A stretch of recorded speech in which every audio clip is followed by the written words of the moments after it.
Mu kiseera nga kino mu biseera ebiyise ng'abantu bangi bandibadde balina kaadi ez'abaweereddwa ab'eŋŋanda n'emikwano okubaagaliza Ssekukkulu ennungi. Mu bifo ebimu kaadi zino ziteekebwa ku miti oba okumpi n'emiti gya Ssekukkulu.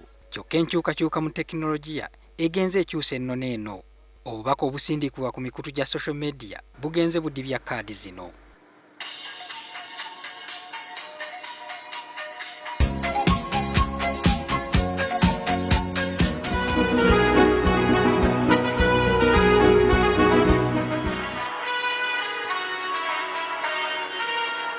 Charles Bukenya musuubuzi mu kikuubo atunda ebintu ebikozesebwa mu masomero ng'ebitabo, peeni n'ebirala. Kyokka bwe kituuka mu kiseera kya Ssekukkulu akyusa n'atunda ku bintu ebirala ebikwatagana ne sizoni eno.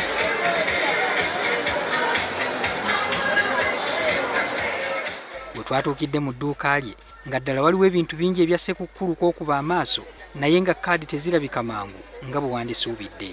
Twabuuzizza Bukenya lwaki kaadi si kye kimu ku bintu ebiteereddwa ku mwanjo. Essimu zaamalako akatale ka kaadi. Oli aweereza munne okubaka ku WhatsApp kwani atadde mu kaadi. Era tebula kaadi baazivaako abantu bakyazireeta nazireeta. Messenger zajja. Ate okusindika nga Merry Christmas ekirina ekigwerawo. Okusinga ate bino ebipapula bira bigenda bulirawo ate kimutwalira. Bukenya agamba nti ne ssente ezigula kaadi zirinya ekiteetaagisa. Ate ziba mu buseere kuba zirimu 2-5 n'okwambuka waggulu. Agamba nti akizudde nti mu bintu ebigulibwa kaadi tezikyali za ku mwanjo. Patricia Kigula nga mukugu mu nkola za social media era omukozi wano ku NTV annyonnyola lwaki waliwo enkyukakyuka eno. Social media eyanguyiza ebintu. Osobola okuweereza message emu abantu 10 ne bagifuna okusinga okugula kaadi nga 100 ozitaddemu ssente ate n'okuweereza era ogenda teekamu ssente.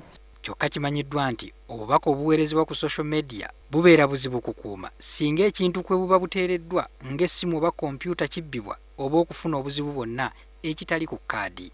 Kyokka Kigula agamba nti embeera z'abantu zikyuse nga tebakyayagala kutereka bubaka ng'obwo. Siba wanjawulo nnyo ng'omuntu ampeereza message ku WhatsApp oba ku Twitter ne weyandibadde nga kaadi era ng'agiweereza ku WhatsApp tewali kyanjawulo nnyo ku kaadi z'edda.